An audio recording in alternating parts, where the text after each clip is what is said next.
This episode from the life of Sherlock Holmes will be transmitted to our men and women overseas by shortwave and through the worldwide facilities of the Armed Forces Radio Service. Petri Wine brings you Basil Rathbone and Nigel Bruce in the new adventures of Sherlock Holmes.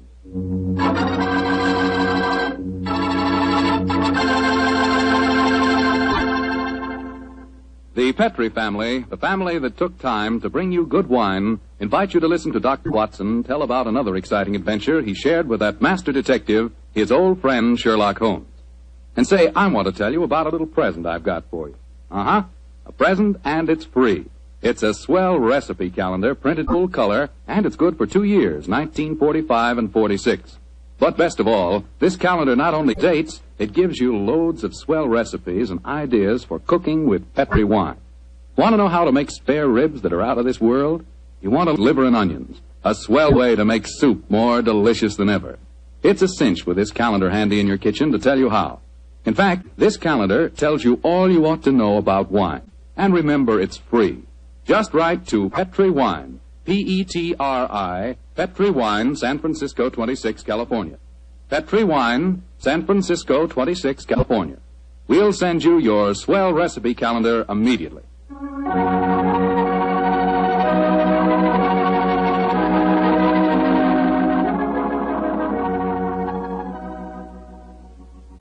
And now for our weekly visit with the genial Dr. Watson. Good evening, Doctor. Good evening, Mr. Foreman. Come in and settle yourself down. Thank you. You're looking particularly comfortable tonight, Doctor. Feet up on the sofa and the puppies asleep on your lap. Yes, my boy. The three of us went for a long walk on the beach this afternoon. Monty and Winnie had a running battle with the seagulls. In consequence, they've been fast ever since we got home. Oh, I hope you're not too tired, Doctor.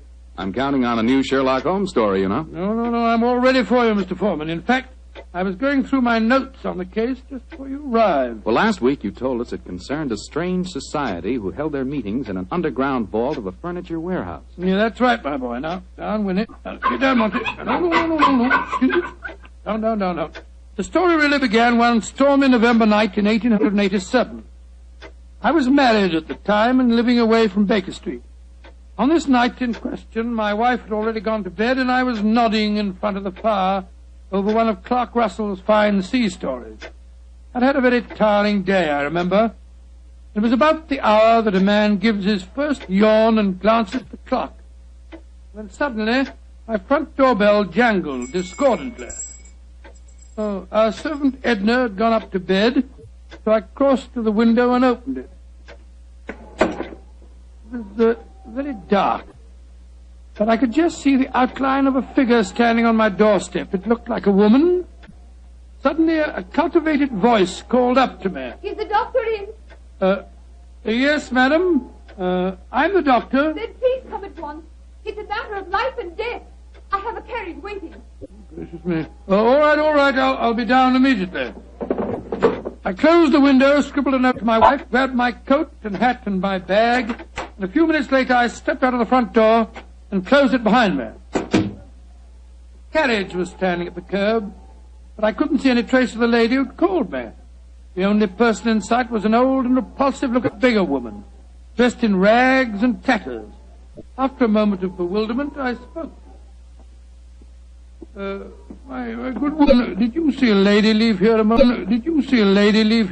Ago? No, doctor, she didn't leave. She's still waiting for you. Forgive me, madam, but clothes of yours. I thought you were a beggar woman. There isn't any time to discuss that now. Please get in this carriage. But where's the driver? I'm going to drive. Please get in. Very well. It's only business. Are you sure that you can handle those horses, madam? Of course I can. Well, you should tell me the way you're driving, man. Please don't ask me any more questions, doctor. You'll find out soon enough.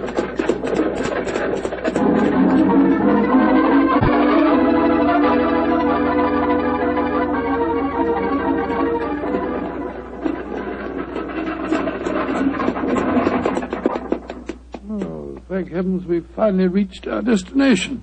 Must have driven halfway across London. Hello. Must be somewhere down near the river. No dwelling places here. Nothing but enormous warehouses. Why have we stopped here, madam? Oh, this is where we're going. Please follow me down these steps. I wish you'd tell me where you're taking me. We have a club here in the basement. You'll see for yourself in a moment. It's a very solid-looking door. How do you propose to get past it? I'll show you.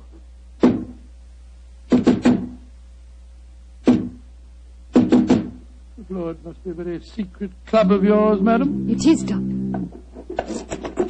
Who knocks? Number 7. Give the password. To the lanterns. You may enter.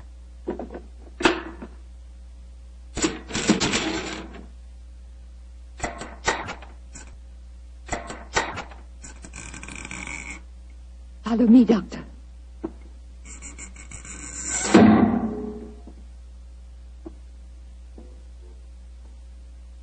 Madam, I do wish you'd tell me where you're taking me. This looks like the entrance to an opium den or a thieves' kitchen. Don't worry, Doctor. You're in no danger. There. Does that look like a thieves' kitchen? Great Scott, I don't believe my eyes. A luxuriously furnished room. What a strange collection of people. Some look like beggars, others in full evening dress. Amazing. Number 7. Who is this man? He's a doctor. I went to fetch him. I thought I said there were to be no strangers inside. Now look here, my good man. I've been extremely patient, but my temper's beginning to wear a little thin. Either let me see your patient at once or show me out. My time's valuable and I don't propose to waste it. I'm sorry, Doctor.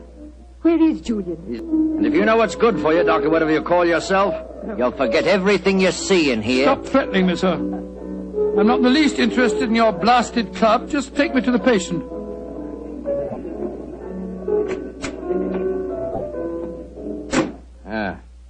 This is the man we want you to examine, Doctor. Huh? What happened? He fell down the stairs leading into the clubroom. Well, why'd you move him? We wanted him to be comfortable. It's the worst thing in the world you could have done. Never move a person with an injured skull. Is he going to be all right, Doctor? No, madam, I'm afraid he isn't.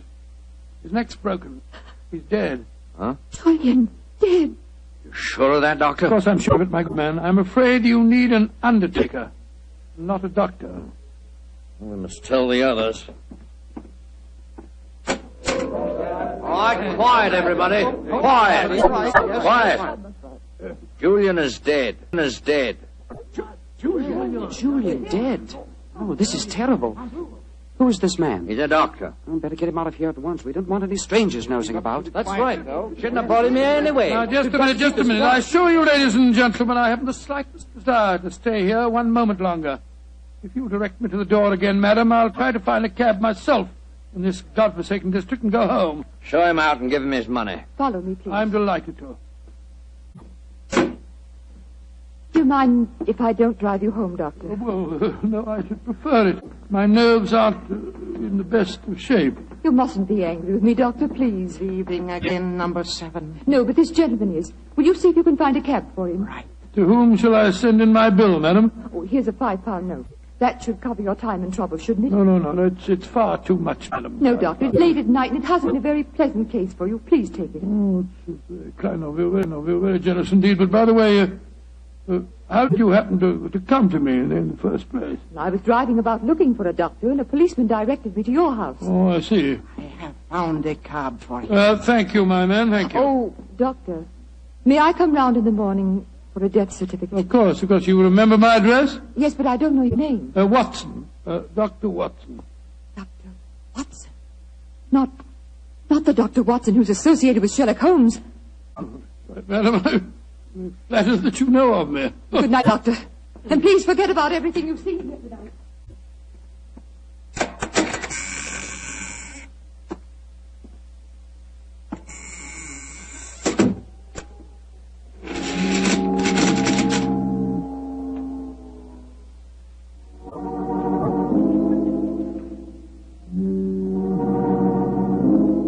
Well, upon my soul, what an amazing business. Holmes will be interested to hear about this.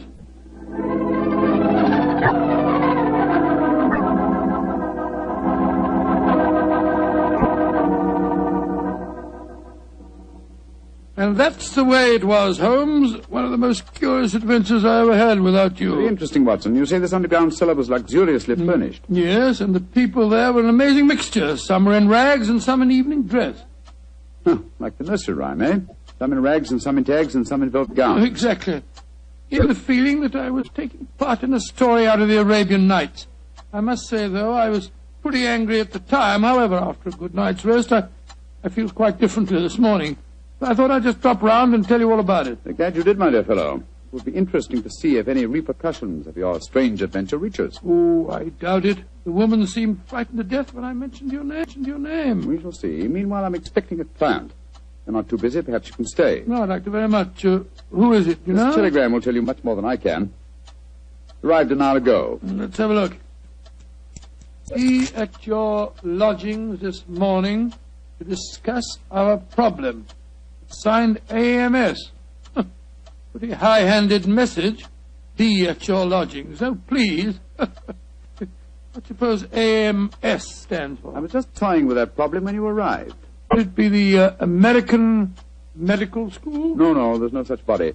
It's the American Medical Association. Oh, yes. The imperious tone of the message inclines me to believe that the A stands for amateur. Very possibly. Amateur Oscar Society. Or the amateur murderers. That would be a nice thought, wouldn't it? Their representative now, no doubt, to save us further guesswork. Holmes, it looks like the same carriage that I drove in last night.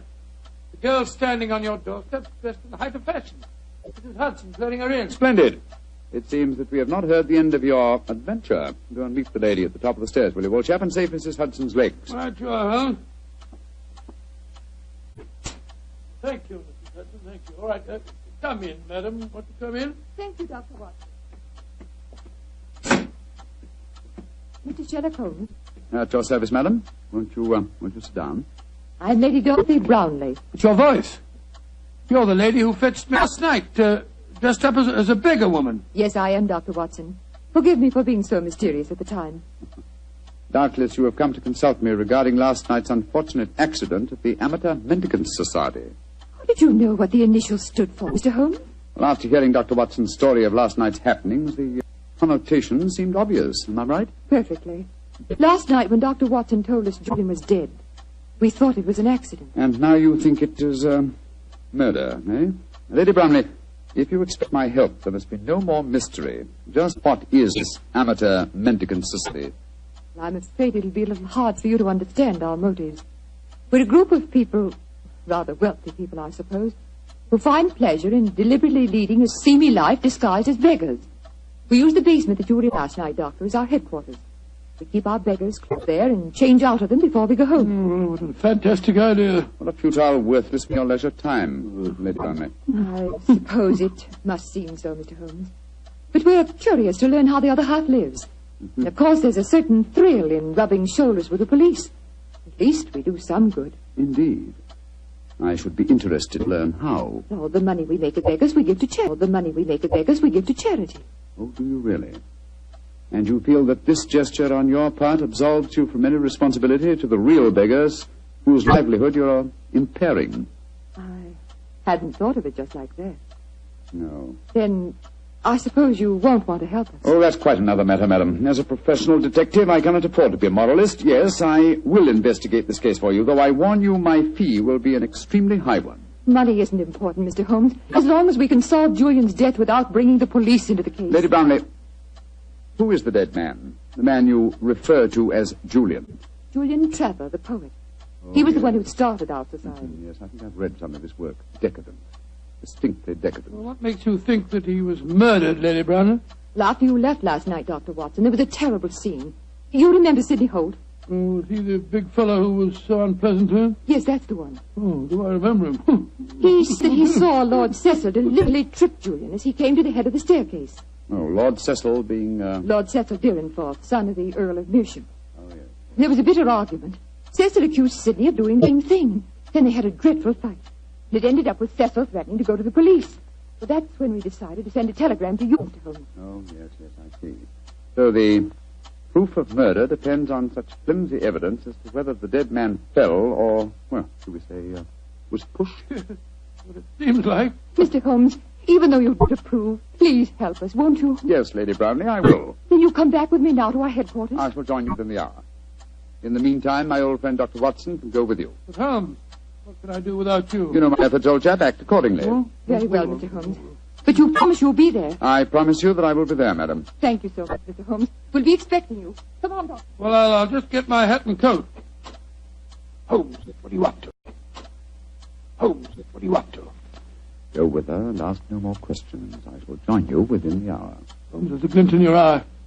I don't think you believe the story. Of course I don't, Watson. Well, then what? Then go with her, old fellow, and keep your wits about you. The game's afoot.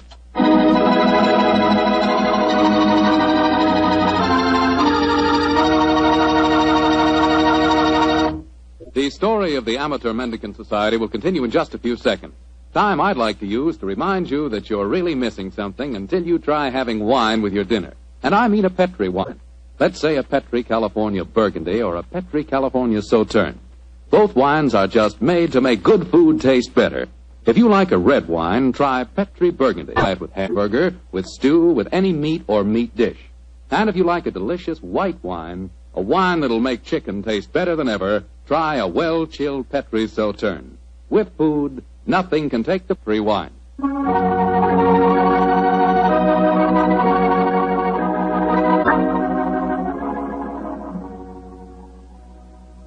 And now back to tonight's new Sherlock Holmes adventure.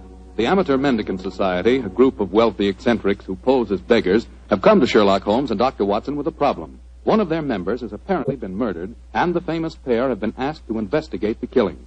As we rejoin our story, Dr. Watson, still awaiting the arrival of the great detective, is cross-questioning three of the members at the headquarters of this unusual society. I don't find your story very convincing. Oh, don't you now?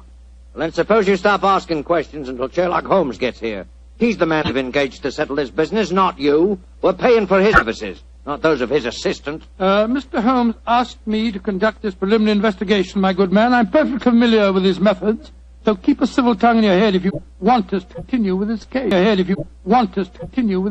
I'm not answering any more questions till he gets here. Insufferable fellow. Lord Cecil, you say that you saw Holt deliberately trip the dead man as he came down the stairs last night. Yes, I did. Well, where were you standing, sir? At the head of the staircase. Holt was beside me, and as Julian came by, he deliberately... Excuse me, number 11, excuse me. What is it? There is a strange man just come in. He is dressed as you when you work, but I do not remember to have seen him here before. He speaks very rough. Did he give the correct signal? Yes, and the password. He must be a new member. I suppose we better see him. Bring him in. Oh, bad time for him to come here, confound it. This way, please. Tommy, what a nice place you got here. Yeah, what a nice place. Certainly do yourselves proud, don't you? Who are you, and how did you get in here? I'll give it a signal and the password just like Julian told me to. Are you a friend of Julian? Of course I am. You're coming to meet him here today. Who are... Are we all friends here? Yes, you can talk freely. And permit me to introduce myself. I am Don Luis Jose Fernando de las Torres at your service. Why? Why do you want to join us? When Julian tell me about it, it tickled my, my funny bone. It is a so charming idea to hear those of mendicancy. I suppose he's all right. Of course I'm all right. Now, where is Julian, please? He will vouch for me. He's in the other room. He had an accident. An accident? Not a bad one, I hope? A very bad one. Dr. Watson, you better take him in there and break the news to him. Very well. Follow me, sir. This is terrible. Please, tell me what happened, Doctor. I'm afraid you must prepare yourself for a shock, sir. Your friend is dead.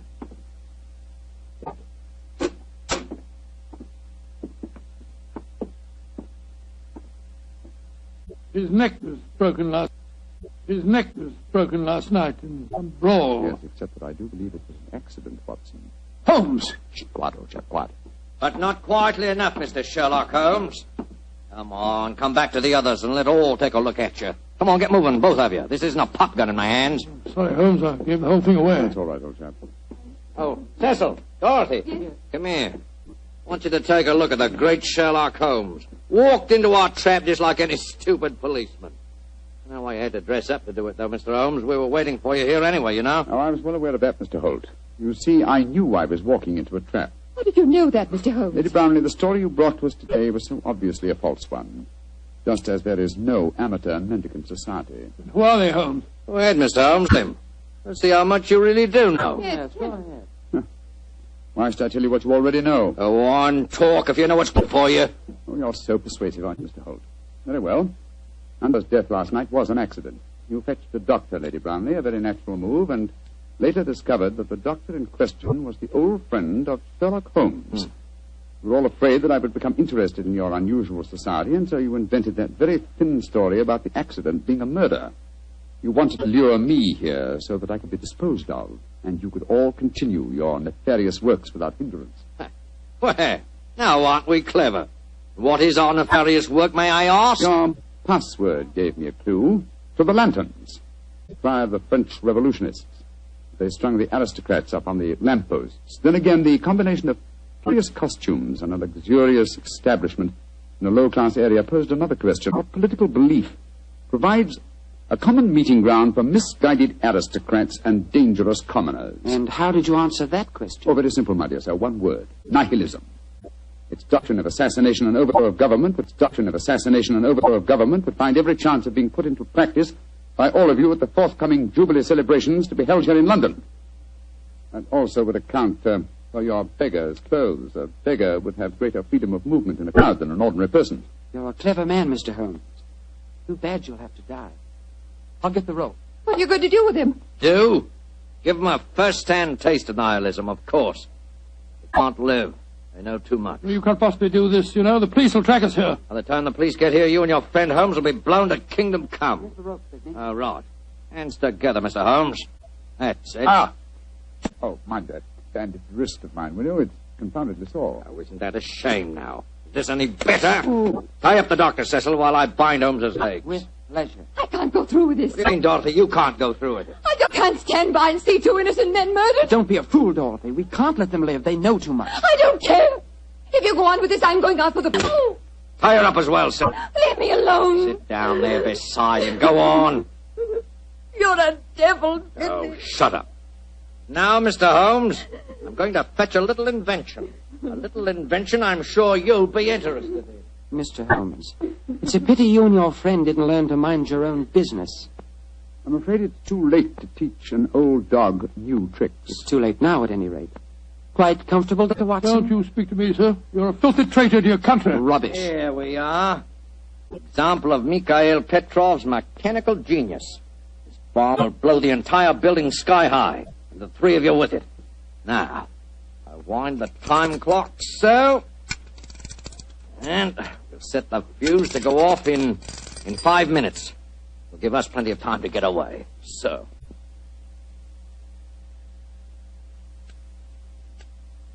Come on, Sidney, let's get out of here. Right. Charming picture. Three of you bound hand and foot sitting beside each other on the sofa. Well, ta-da, Dorothy. Think of our cause during the 5 minutes. And as for you, Mr. Holmes, and your friend, good riddance to bad rubbish.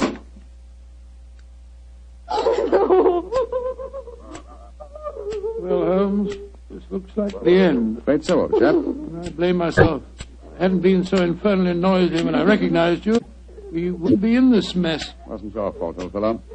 I think they suspected me anyway. Well, I must say it seemed to me that you told them a great deal more than was necessary about your suspicions. Surely you could pretended ignorance. Oh, I suppose I could have done. I can't die yet. I'm not ready to Courage, die. Lady Brownlee, courage. And by the way, was I right in assuming that your associates are nihilists? Of course they are. They're planning to assassinate the Prime Minister during the Jubilee celebration. Prime Minister, great heavens, Holmes, we've got to get free. Assuming some miracle happened, we did get free and your former associates were arraigned in court. Would you testify against them? Oh, of course I would. But what chance is there of that? That clock, that devilish clock, why doesn't it stop ticking? If it bothers you that much, Lady Brownlee, I'll stop it for you. Holmes, your hands are free. Of course they are, my dear fellow. Bandaged wrist I mentioned just now concealed a razor-edged blade. I cut through the ropes almost before our friends had left the room. Then why did you keep us in the suspense, Mr. Holmes? I wanted to be quite sure that you'd testify in the forthcoming trial, madam. There we are. That renders the bar harmless. Ah! And that means that the police have sprung the trap that I set for your associates, Lady Brownlee. It's lucky for you that you had a change of heart and prevented you from leaving us. Oh, Mr. Holmes, how can I ever thank you? Holmes, you had the place surrounded with police when you came in here. Of course I did, my dear fellow. Yeah, undo your ropes. My dear fellow. Yeah, undo your ropes. No wonder you were so calm. No wonder you told them so much. You wanted them to show their hands. Precisely, old fellow. And they obliged me most satisfactorily. They attempted our triple murder. They are self-confessed anarchists. And with the evidence of Lady Brownlee, I'm sure that we can put them where they all belong. Considering it barely noon, I think you'll agree, Watson, that is a very comprehensive morning's work.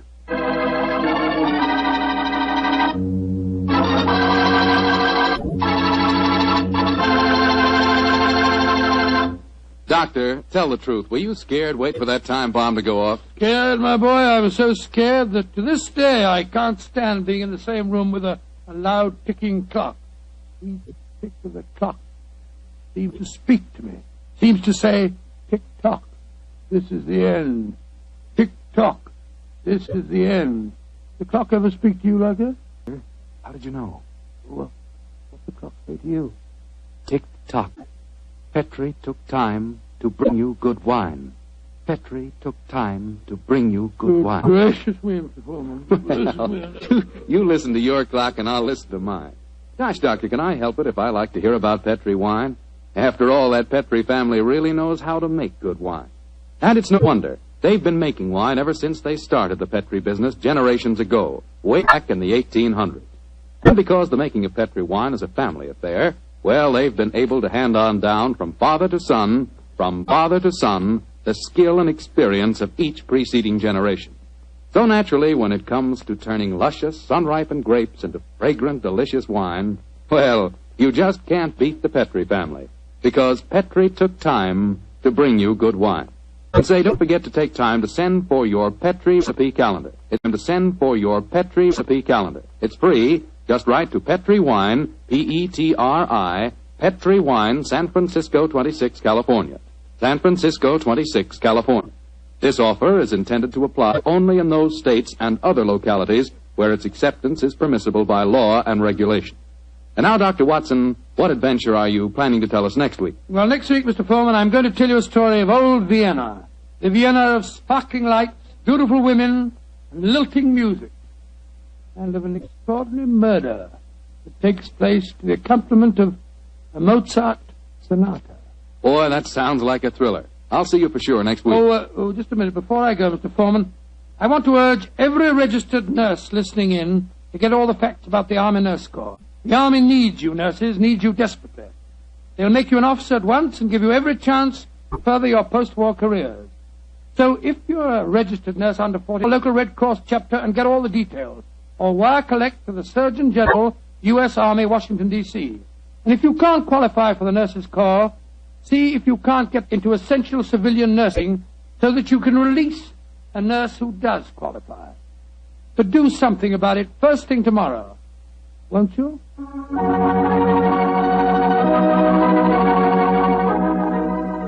Tonight's Sherlock Holmes adventure is written by Dennis Green and Anthony Boucher and is based on an incident in the Sir Arthur Conan Doyle story, The 5 Orange Pips. Mr. Rathbone appears through the courtesy of Metro-Goldwyn-Mayer and Mr. Bruce through the courtesy of Universal Pictures, where they are now starring in the Sherlock Holmes series. The Petri Wine Company of San Francisco, California invites you to tune in again next week, same time, same station. Meanwhile, don't forget to take advantage of our offer of a free recipe calendar. Oh, the Petri family took the time to bring you such good wine. So when you eat and when you cook, remember Petri wine. To make good food taste better, remember... Petri